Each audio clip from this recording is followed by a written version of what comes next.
The Uniform Code of Military Justice specifies court-martial for any officer who sends a soldier into battle without a weapon.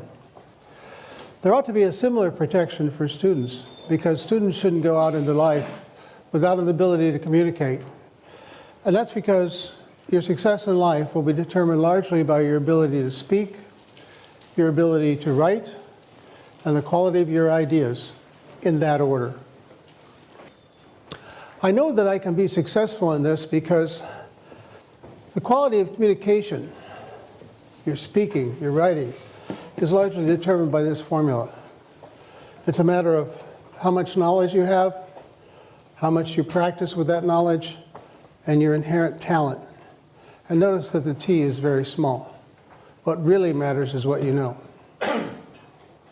This point came to me suddenly a few decades ago when I was skiing at Sun Valley. I had heard that it was Celebrity Weekend, and one of the celebrities was Mary Lou Retton, famous Olympic gymnast, perfect tens in the vault. And I heard that she was a novice at skiing, so when the opportune moment arrived, I looked over on the novice slope and saw this young woman who, when she became unbalanced, went like that. And I said, that's got to be her. That must be the gymnast. But then it occurred to me, I'm a much better skier than she is, and she's an Olympic athlete, not only an ordinary Olympic athlete, an outstanding one. And I was a better skier because I had the K, and I had the P, and all she had was the T. So you can get a lot better than people who may have inherent talents if you have the right amount of knowledge. So that's what my objective is today, and here's my promise. Today you will see some examples of what you can put in your armamentarium of speaking techniques. And it will be the case that some one of those examples, some heuristic, some technique, maybe only one, will be the one that gets you the job. And so this is a very nonlinear process. You never know when it's going to happen. But that is my promise. By the end of the next 60 minutes, you'll have been exposed to a lot of ideas, some of which you'll incorporate into your own repertoire, and they will ensure that you get the maximum opportunity to have your ideas valued and accepted by the people you speak with. Now, in order to do that, we have to have a rule of engagement, and that is no laptops, no cell phones. So if you could close those, I'll start up as soon as you're done. Some people ask why that is a rule of engagement. And the answer is, we humans only have one language processor. And if your language processor is engaged, could you shut the laptop, please? If your language processor is engaged, browsing the web or reading your email, you're distracted. And worse yet, you distract all of the people around you. Studies have shown that. And worse yet, if I see an open laptop somewhere back there or up here, it drives me nuts. And I do a worse job.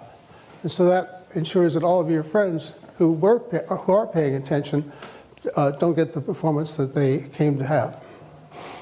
So that's it for preamble. Let's get started. First thing to talk about, of course, is how to start.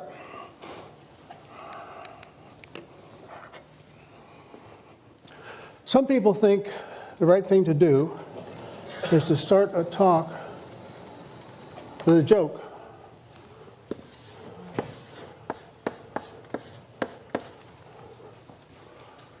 I don't recommend it. And the reason is that in the beginning of a talk, people are still putting their laptops away. They're becoming adjusted to your speaking parameters, to your vocal parameters. And they're not ready for a joke. So it doesn't work very well. They usually fall flat. What you want to do instead is start with an empowerment promise. You want to tell people what they're going to know at the end of the hour that they didn't know at the beginning of the hour. It's an empowerment promise. It's the reason for being here. What would be an example? Oh, I see. At the end of this 60 minutes, you will know things about speaking you don't know now, and something among those things you know will make a difference in your life. Yeah, that's an empowerment promise. So that's the best way to start. So now that I've talked a little bit about how to start, what I want to do is give you some samples of heuristics that are always on my mind when I give a talk. And the first of these heuristics is that it's a good idea to cycle on the subject. Go around it again, go around it again. Some people say, tell them what you want to tell them again, and then tell them a third time, as if people weren't intelligent. But the point is, the reason is, well, there are many reasons, one of which is at any given moment, about 20% of you will be fogged out no matter what the lecture is. So if you want to ensure that the probability that everybody gets it is high, you need to say it 3 times. So cycling is one of the things that I always think about when I give a talk. Another thing I think about is, in explaining my idea, I want to build a fence around it.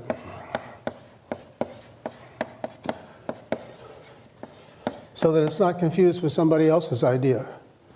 So if you were from Mars, and I was teaching you about what an arch is, I might say to you, well, that's an arch. And that's not to be confused with some other things that other people might think is an arch. This is not an arch. That's not an arch.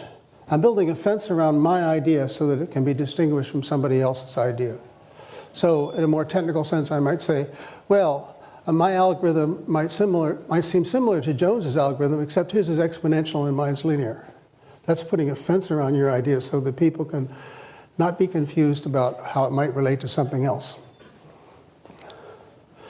The third thing on this list of samples is the idea of verbal punctuation.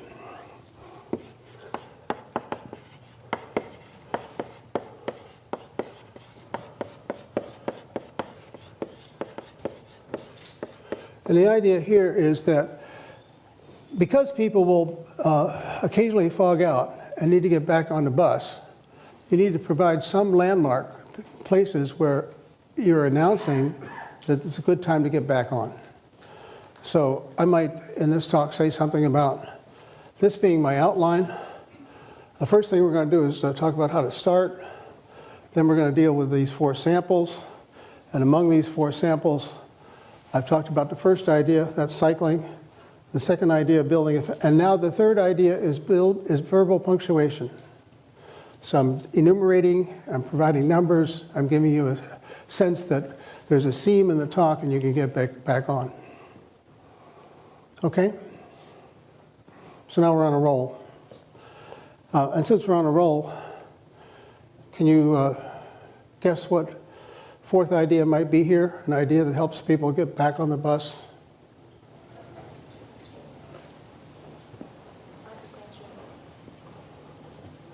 Yes. Ask a question.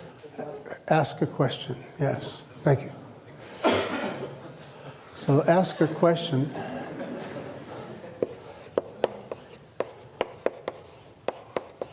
And so I will ask a question. How much dead air can there be? How long can I pause? I counted 7 seconds. It seems like an eternity to me to wait and not say anything for 7 seconds, but that's the standard amount of time you can wait for an answer. And of course the question has to be carefully chosen. It can't be too obvious because then people will be embarrassed to say what the answer is. It can't be too hard because then nobody will have anything to say. So here are some sample heuristics you can put in your armamentarium and build up your repertoire of ideas about presentation. And now, if this persuades you that there is something to know, that there is knowledge, then I've already succeeded. Because what I want to convince you of is that if you watch the speakers you admire and feel are effective, and ask yourselves why they're successful, then you can build up your own personal repertoire and develop your own personal style. And that's my fundamental objective. And the rest of this talk is about some of the things that are in my armamentarium that I think are effective. So, next thing on our agenda, as we start to discuss these other things, is a discussion of time and place. So what do you think is a good time to have a lecture? 11 a.m. Yeah.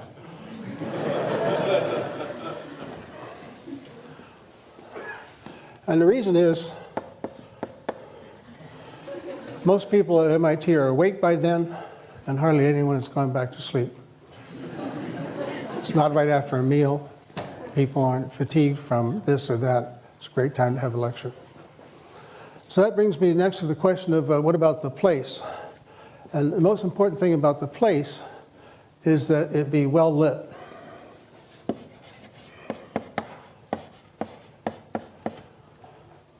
This room is well lit. The problem with the other kinds of rooms is that we humans, whenever the lights go down, or whenever the room is dimly lighted, it signals that we should go to sleep. So whenever I go somewhere to give a talk, even today, the first thing I do when I speak to the audiovisual people is say, keep the lights full up. Oh, they might reply, people will see the slides better if we turn the lights off. And then I reply, it's extremely hard to see slides through closed eyelids. What else can you say about the place? Well, the place should be cased. And I mean that in the colloquial sense of, like if you're robbing a bank, you would go to the bank, some occasions before to see what it's like, so there are no surprises when you do your robbery. So whenever I go somewhere to speak, the first thing I ask my host to do is to take me to the place where I'll be speaking, so that if there are any weirdnesses, I'll be able to deal with it. Sometimes it might require some intervention. Sometimes it just might require me to understand what the challenges are. So when I came here this morning, I did what I typically do. I imagined that all the seats were filled with disinterested farm animals. And that way I knew that no matter how bad it was, it wouldn't be as bad as that. So finally, it should be reasonably populated.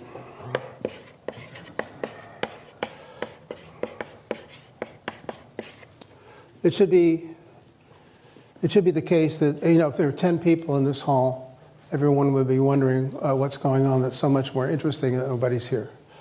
So you want to get a right-sized place that doesn't have to be packed, but it has to be more than half full. So those are some thoughts about time and place. The next thing I want to talk about is subject of boards and prompts and slides.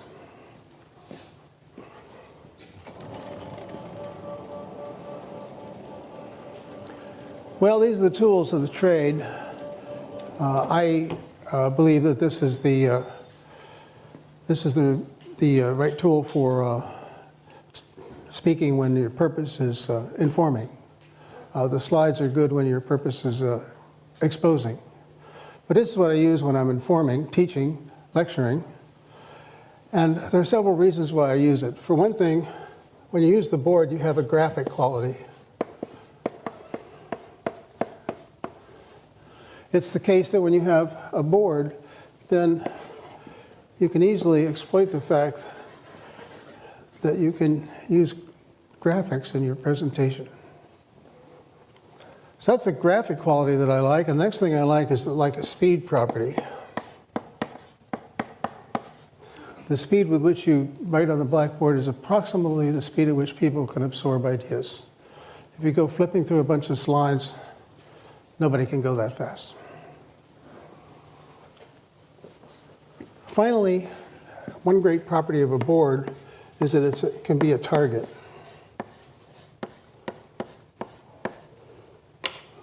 Many people who are novices at speaking find themselves suddenly aware of their hands.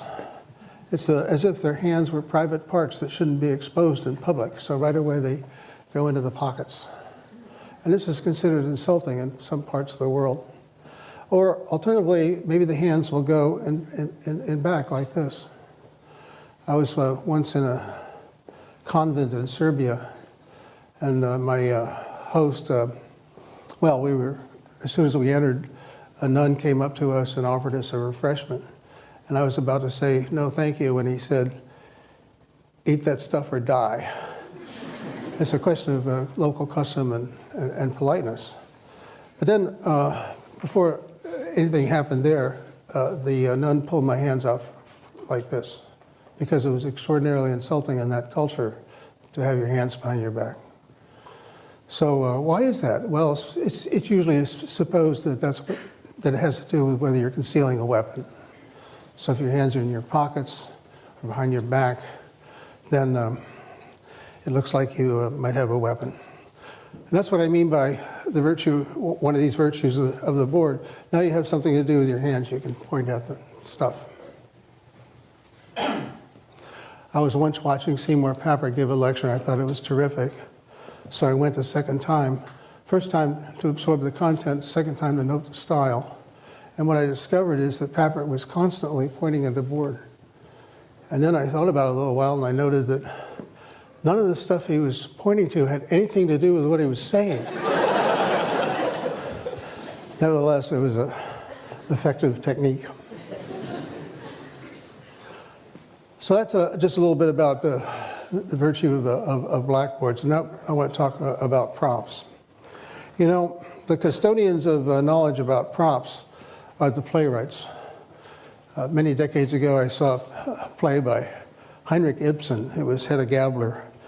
I remember vaguely that it was about a woman in an unhappy marriage, and her husband was in competition for an academic job with somebody else, and he was going to lose, partly because he was boring, and partly because the competitor had just written a magnificent book. By the way, this is back in the days before there were copying machines and computers. Anyhow, as the play opens, there's a pot-bellied stove.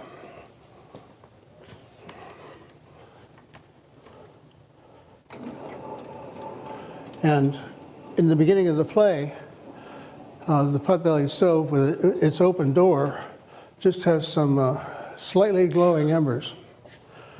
But the pot-bellied stove is always there, and its tension mounts in the play. And you see this manuscript, this prop that Ibsen so artfully used, you just know that something's going to happen, because as the play goes on, the fire gets bigger and hotter and finally all-consuming, and you just know that that manuscript is going to go into that fire. It's a memorable thing. It's what I remember about the play. So the playwrights have got this all figured out. But on the other hand, they're not the only people who can use props. Here's an example of the use of a prop, also due to Seymour Papert. He was talking about how it's important to look at the problem in the right way. And here's an example that not only teaches that, but makes it possible for you to embarrass your friends in mechanical engineering.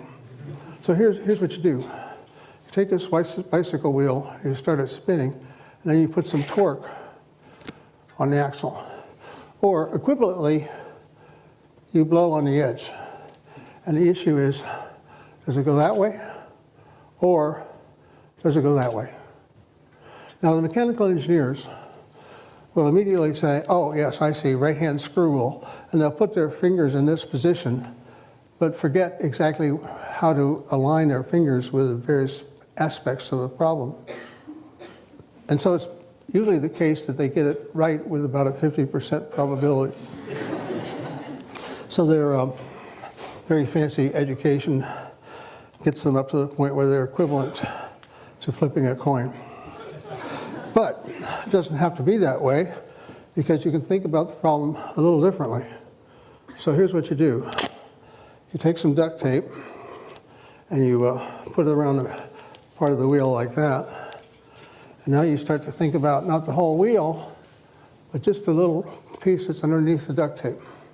So here that piece comes rolling over the top, and at this point you blow on it with a puff of air. Forgetting about the rest of the wheel, what happens to that little piece that's under the duct tape? it must want to go that way because you banged on it like that. It's already going down like that. And what about the next piece? Same thing. Next piece, same thing. So the only thing that can happen is that the wheel goes over like that. And so now you'll never wonder again because you're thinking about the problem in the right way, and it's demonstrated by the use of a prop. You can try this after we're done. Another example I like to remember is one from when I was taking 801. Alan Lazarus was the instructor at the time, and he was talking about the conservation of energy, kinetic and potential. And there was a long wire in the ceiling in 26100 attached to a much bigger steel ball, but one not unlike this. And Lazarus took the ball up against the wall like this. He put his head flat against the wall to steady himself, and then he let go. And the pendulum takes many seconds to go over and back, and then gently kisses Lazarus's nose. And so you have many seconds to think, this guy really believes in the conservation of energy.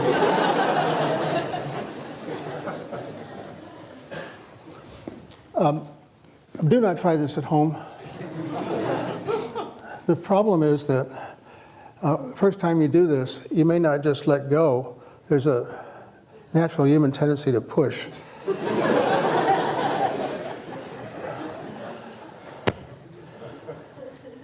So that's a little bit on the subject of props.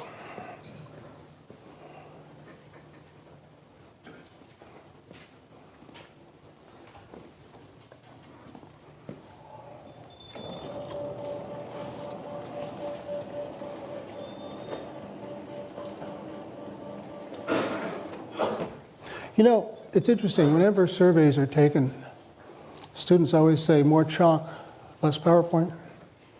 And why would that be? Props are always also very effective. Why would that be? I'll give you my lunatic fringe view on this. It has to do with what I would call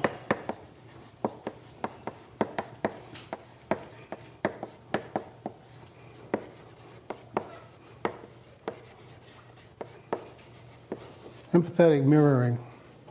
When you're sitting up there watching me write on the board, all those little mirror neurons in your head, I believe, become actuated, and you can feel yourself writing on the blackboard. And even more so, when I talk about this steel ball going that way and this way, you can feel the ball as if you were me. And you can't do that with a slide. You can't do it with a picture. You need to see it in the physical world. That's why I think that, oh yes, of course, there are speed questions involved too that have to be separated out, but I think the empathetic mirroring is why props and the use of a blackboard are so effective. Well, let's see. Oh yes, there is one more thing by way of the tools, and that has to do with the use of slides. I repeat, I think they're for exposing ideas, not for teaching ideas, but that's what we do in a job talk or a conference talk. We expose ideas, we don't teach them. So let me tell you a little bit about my views on that. I remember once I was in Terminal A at Logan Airport. I'd just come back from a really miserable conference, and the flight was really horrible. It was one of those that feels like an unbalanced washing machine. And for the only time in my life, I decided to stop on my way to my car and have a cup of coffee and relax a little bit. And as I was there for a few minutes, someone came up to me and said, "Are you Professor Winston?" "I think so," I said. I don't know, I guess I was trying to be funny. In any event, he said, "I'm on my way to Europe to give a job talk. Would you mind critiquing my slides?" "Not at all," I said. "You have too many and they have too many words." How did you know? He said, thinking perhaps I'd seen a talk of his before. I hadn't. My reply was, because it's always true. There are always too many slides, always too many words. So let me show you some extreme examples of how not to use slides. Well, for this demonstration, I need to be way over here. When I get over here, then I can start to say things like, one of the things you shouldn't do is read your transparencies. People in your audience know how to read, and reading will just annoy them. Also, you should be sure that you have only a few words on each transparency and that the words are easy to read. And I hope it's driving you crazy because I'm committing all kinds of crimes. The first of which is that there are too many words on the slide. Second of which is I'm way over there and the slide's way over there. So you get into this tennis match feeling of shifting back and forth between the slide and the speaker. You want the slides to be condiments to what you're saying, not the main event or the opposite way around. So how can we fix this? Step number one is to get rid of the background junk. That's always distraction. Step number two is to get rid of the words. When I reduced the words to these, then everything I read a previous time, I'm not licensed to say because it's not on the slide. I'm not reading my slides anymore, but I'm saying what was written on the slides in a previous example. So what else can we do to simplify this? Well, we can get rid of the logos.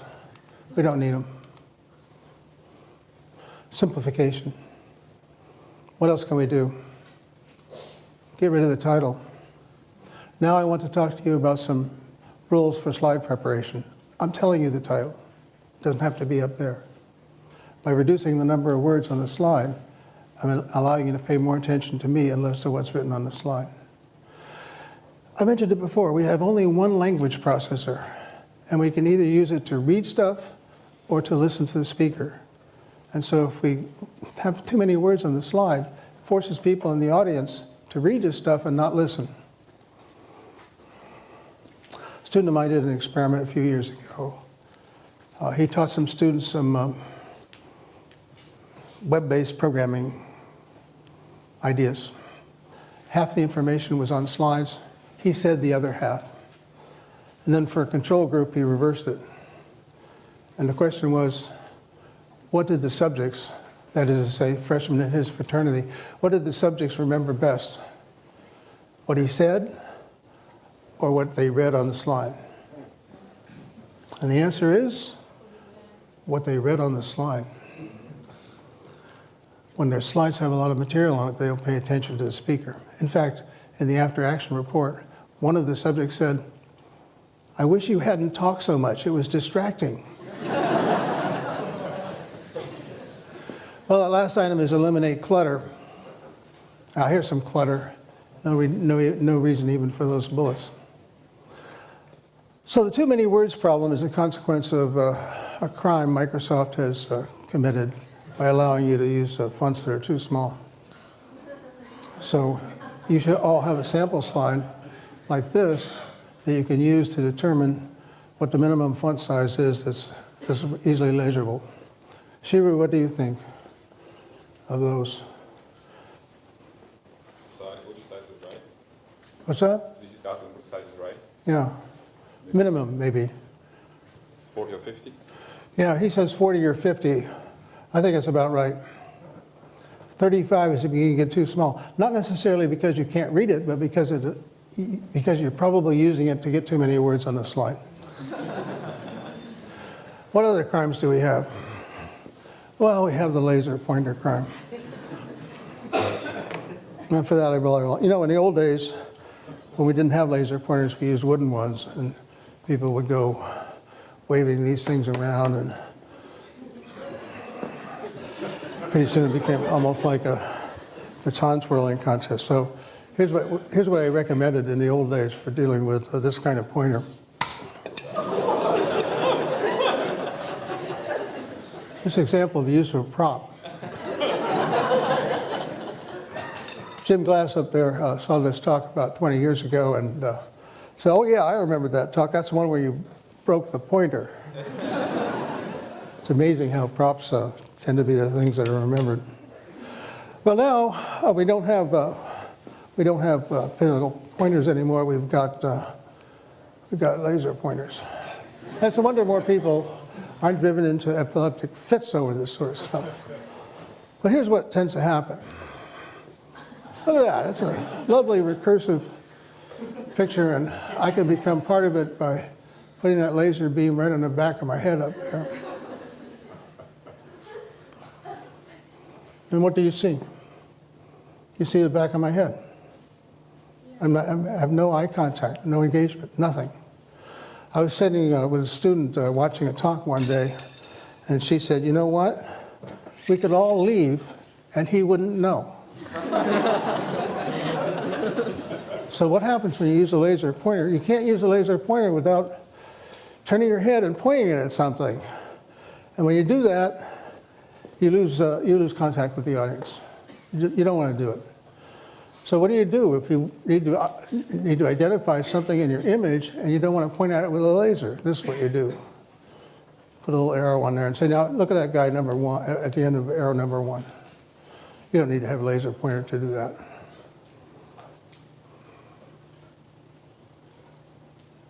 The too heavy crime. When people ask me to review a presentation, I ask them to print it out and lay it out on a table. When they do that, it's easy to see whether the talk is too heavy, too much text, not enough air, not enough white space, not enough imagery. This is a good example of such a talk. Way too heavy.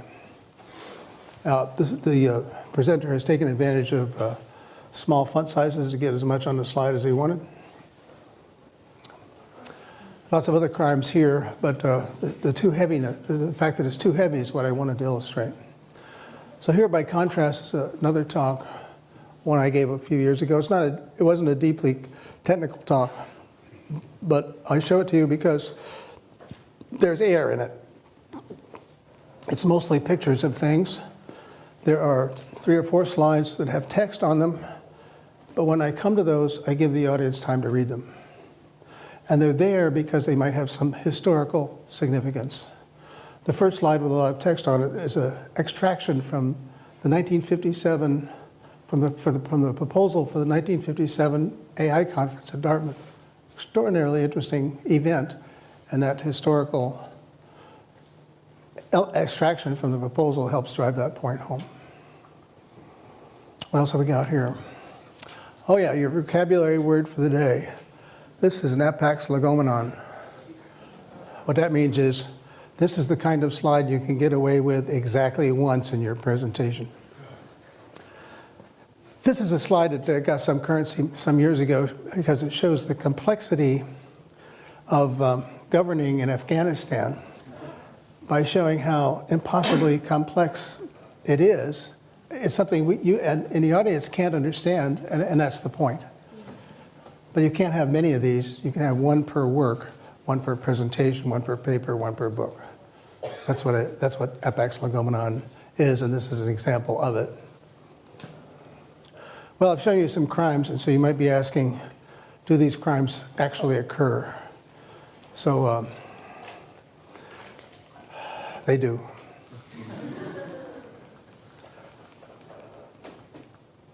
There's the hands in the pockets crime.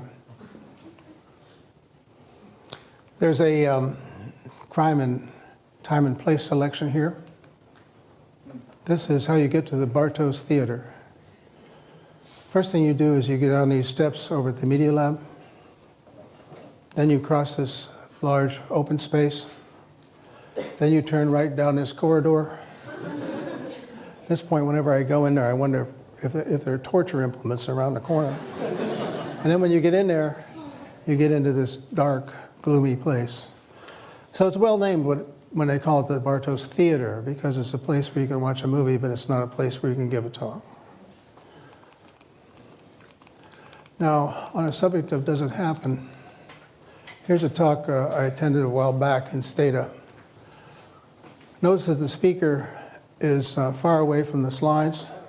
The speaker's using a laser pointer.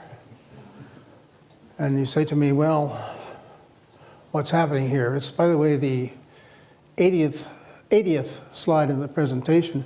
Notice that it's dense with words. This is the first of 10 conclusion slides. So what's the audience reaction? That's the sponsor of the meeting. He's reading his email. This is the co-sponsor of the meeting. He's examining the lunch menu. What about this person? This person looks like he's paying attention, but just because it's a still picture, if you were to see a video, what you would see is something like this.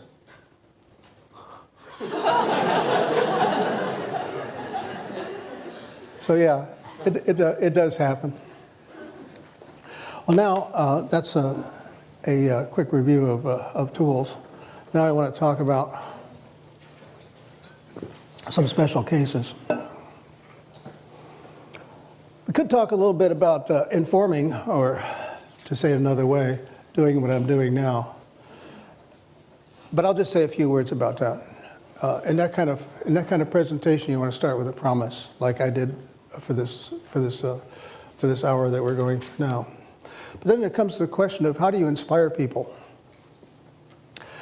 I've given this talk for a long time, and a few years ago, our department chairman said, would you please give this talk to a new faculty and be sure to emphasize what it takes to inspire students.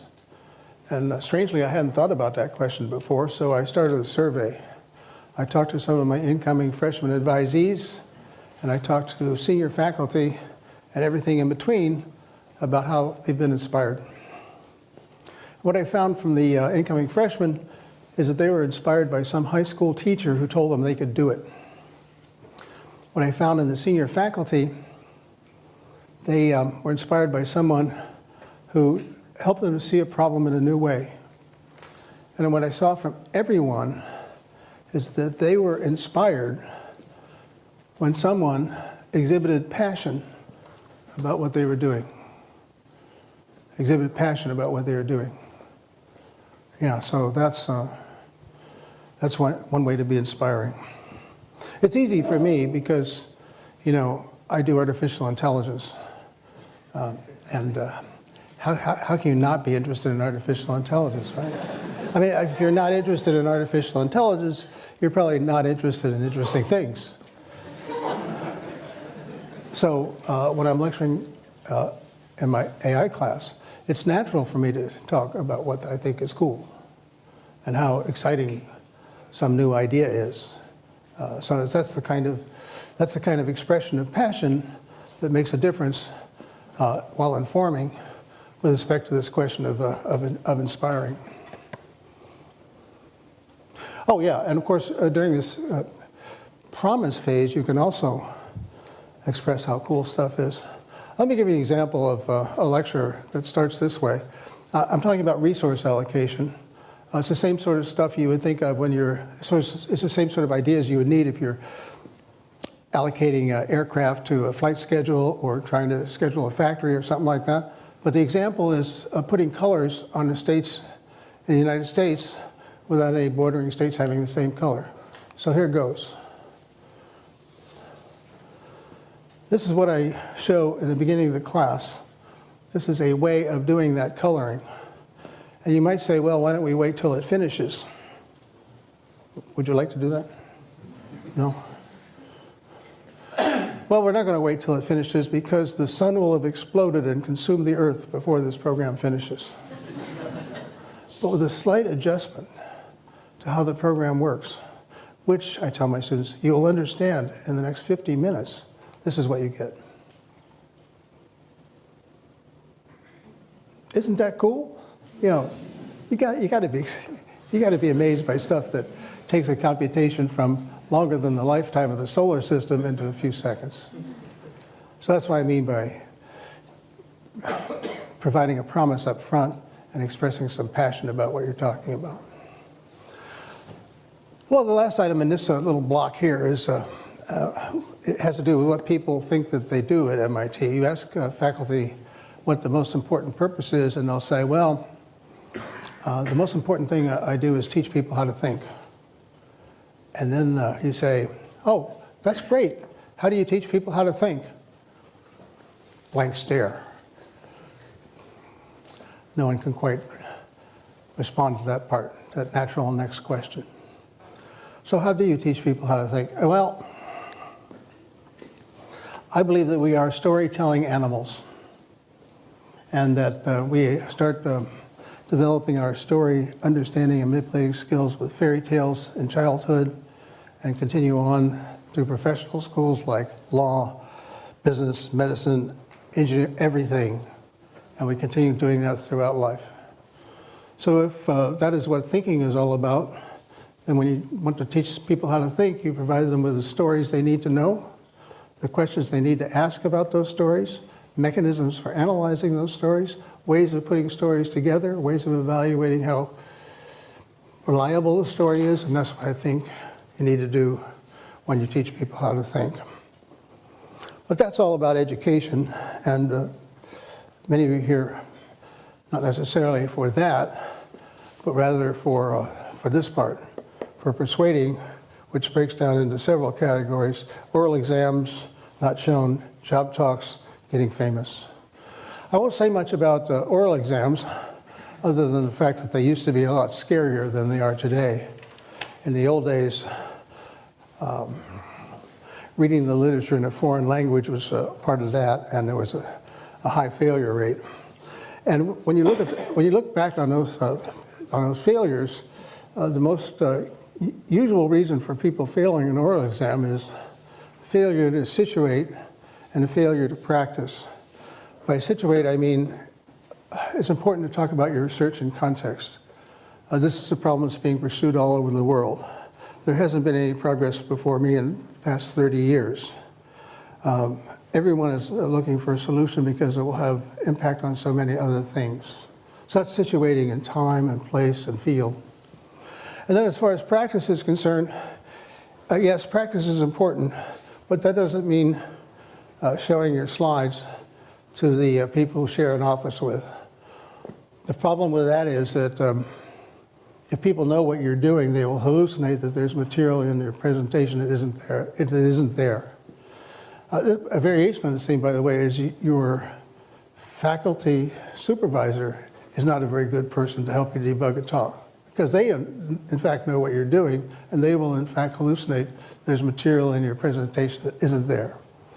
So you need to get together some friends who don't know what you're doing and have them, well, you start the practice session by saying, if you can't make me cry, I won't value you as a friend anymore.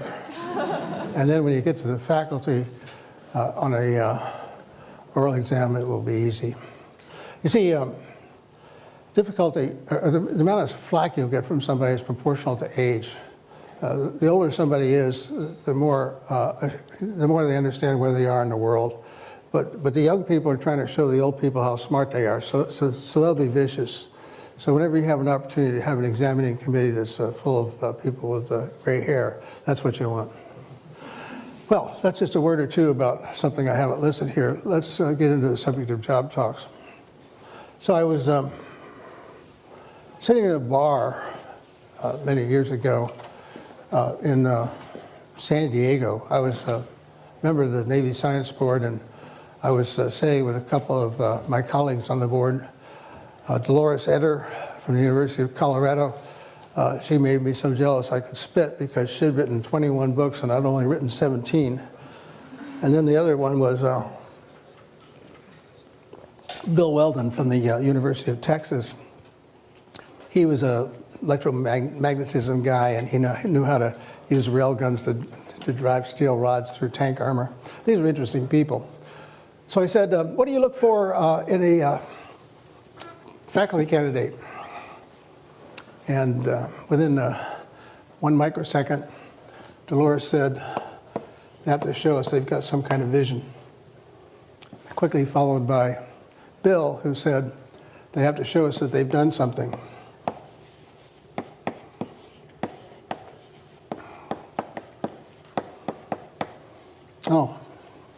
That sounds good, I said. And then I said to them, how long does a candidate have to establish these two things? What do you think? Well, compare your answer to theirs.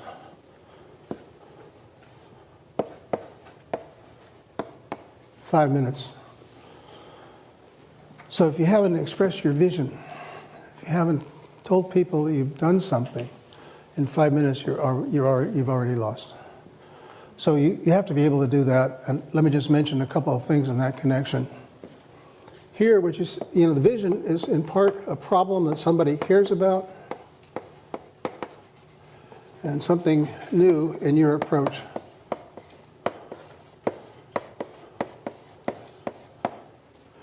So the problem is understanding the nature of human intelligence. And the approach is asking questions about what makes us different from chimpanzees and Neanderthals. Is it merely a matter of quantity, or are we just a little bit smarter in some continuous way? Or do we have something that's fundamentally different that chimpanzees don't have, and Neanderthals either? And the answer is yes, we do have something different. We are symbolic creatures, and because we're symbolic creatures, we can build symbolic descriptions of relations and events. We can string them together and make stories. And because we can make stories, that's what makes us different. So that's my stump speech. That's how I start most of my talks on my own personal research. How do you express the notion that you've done something? By listing the steps that need to be taken in order to achieve the solution to that problem. You don't have to have done all of those steps, but you can say, here's what needs to be done. An example. Here's what needs to be done. We need to specify some behavior. We need to enumerate the constraints that make it possible to deal with that behavior. We have to implement a system because we're engineers and we don't think that we've understood something unless we can build it. And we've built such a system and we're about to demonstrate it to you today. That would be an example of enumerating a series of steps needed to realize the vision. So then, blah, blah, blah, blah, blah, blah, blah, blah, blah. And then you conclude by enumerating your contributions.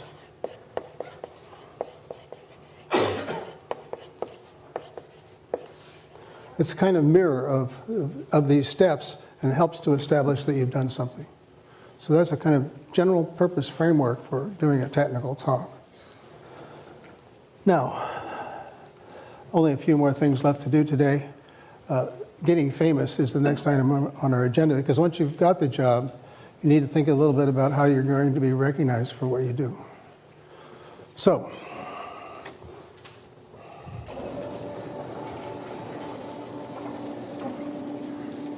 well, first of all, why should you care about getting famous? I thought about this in connection with a fundraising event I attended once. Fundraising event for raising money to save Venice from going underwater and having all of its art destroyed. Anyway, I was sitting here, and JC was sitting here. That was Julia, the late Julia Child. And as the evening wore on, more and more people would come up and ask Julia to autograph something or express a feeling that she had changed their life, and it just happened over and over again. So eventually I turned to Julia and I said, "Ms. Child, is it fun to be famous?" And she thought about it for a second and she said, "You get used to it." But you know what? It occurred to me, you never get used to being ignored. So it's here's a way to think about it. Your ideas are like your children, and you don't want them to go into the world in rags. So what you want to do is to be sure that you have these techniques, these mechanisms, these thoughts about how to present the ideas that you have so that they're recognized for the value that is in them. So that's why it's a legitimate thing to concern yourself with packaging. Now, how do you get remembered? Well, there's something I like to call Winston's star. And every one of the items I'm about to articulate starts with an S. So if you want your presentation ideas to be remembered, one of the things you need to do is to make sure that you have some kind of symbol associated with your work. So this arch example is actually from my PhD thesis many, many years ago. And in the course of my work at that time, this work on arch learning became mildly famous, and I didn't know why. It was only many years later that I realized that that work accidentally had all of the elements on this star. So the first element is that there was a kind of symbol. It's the arch itself. Next thing you need is some kind of slogan, a kind of phrase that provides a handle on the work. And in this case, the phrase was one-shot learning. And it was one shot because the program I wrote learned something definite from every example that was presented to us. So in going from a model based on this configuration to something that isn't an arch based on that configuration, the program learned that it has to be on top. One-shot learning. So that's a symbol, slogan, and now we need a surprise. Yeah, the surprise is you don't need a million examples of something to learn. You can do it with one example if you're smart enough to make use of that example appropriately. So that was the surprise. You can learn something definite from each example. Next item was a salient idea. Now, when I say salient idea, I don't mean important. What I mean is an idea that sticks out. Some theses, funnily enough, have too many good ideas and you don't know what it's all about because which one is it? So you need an idea that sticks out. And the idea that stuck out here was the notion of a near miss.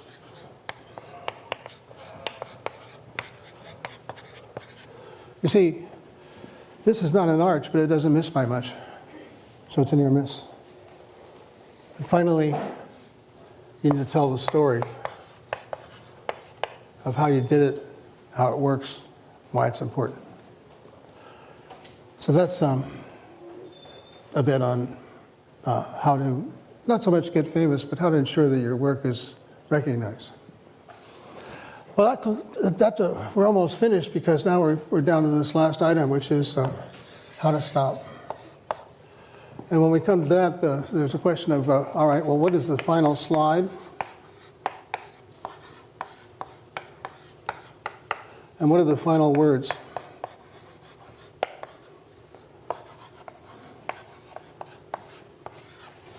So for the final slide, let me give you some examples of possibilities. How about this one? Well, you might see that slide and think to yourself, there are 1,000 faculty at MIT. Nice piece of work, but not so much, but it's only a tiny piece of work if you divide by 1,000. So when you show a whole gigantic list of collaborators at the end of a talk, it's a kind of letdown because it suggests that nobody knows, well, did you do anything significant? Now you got to recognize your collaborators, right? So where do you do that? Not on the last slide, on the first slide. All this was on the first slide. These are the collaborators. So you don't want to put them at the end. You don't want to slide like this. How about this one? This is the worst possible way to end a talk.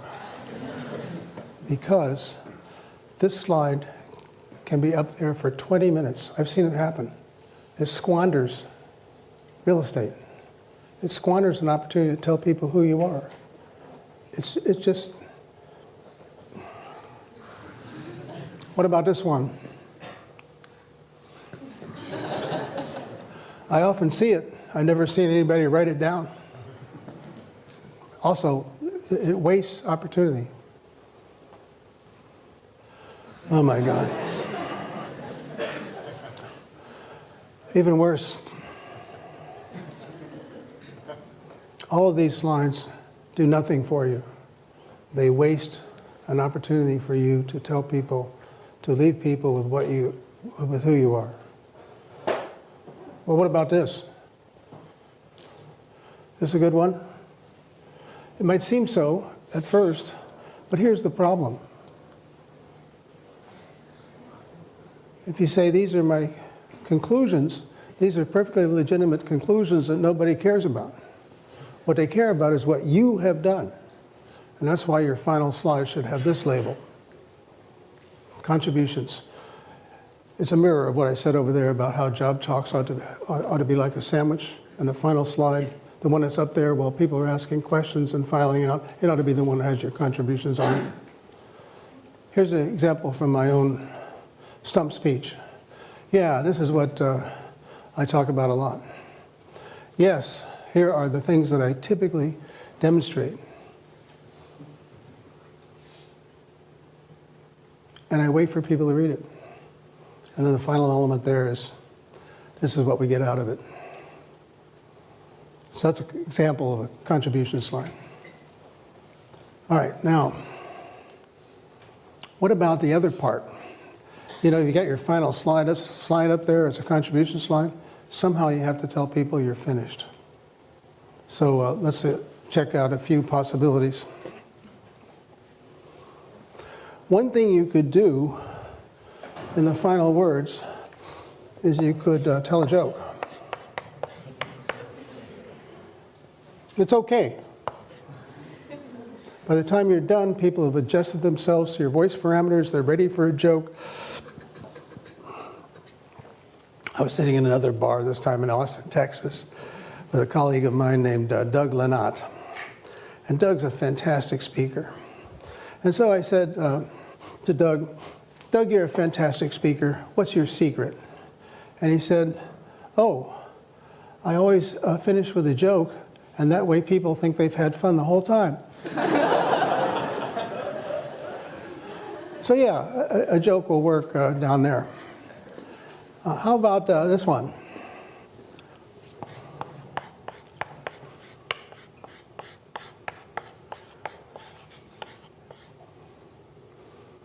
Thank you. I don't recommend it. It's a weak move. You will not go to hell if you conclude your talk by saying thank you, but it's a weak move, and here's why.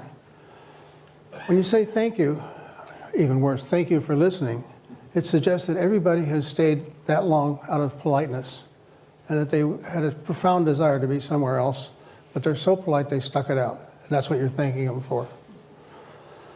So once wild applause has started, you can mouth a thank you, and there's nothing wrong with that. But the last thing you do should not be saying thank you. Now you say to me, well, doesn't everybody say thank you? Well, what everybody does is not necessarily the right thing. And I like to illustrate how some talks can end without saying thank you. I like to draw from political speeches, but the ones that I've heard recently aren't so good, so I'm going to have to go back a little bit. So here's Governor Christie. He gave the Republican keynote address one year. This is the end of his talk. Let's see what he does. And together, everybody, together, we will stand up once again for American greatness for our children and grandchildren. God bless you and God bless America. That's a classic benediction ending. God bless you, God bless America. Now, I don't want to be partisan about this, so I think I better switch to the keynote address in the Democratic Convention.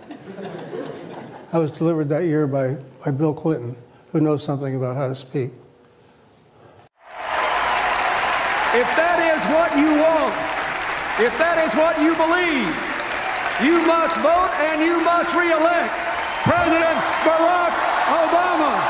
God bless you and God bless America.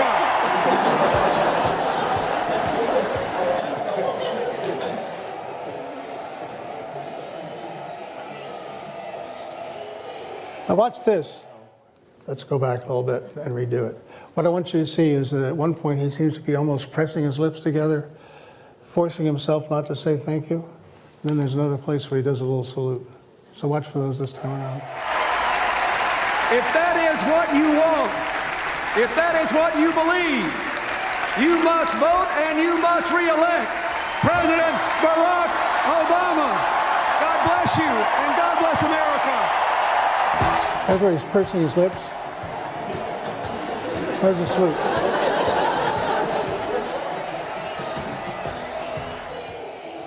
Yeah, I think that's pretty good. Now, what are we going to take away from this? Well, I suppose I could conclude this talk by saying, God bless you and God bless the Massachusetts Institute of Technology, but it might not work so well. But what you can get out of this is you don't have to say thank you. There are other things you can do.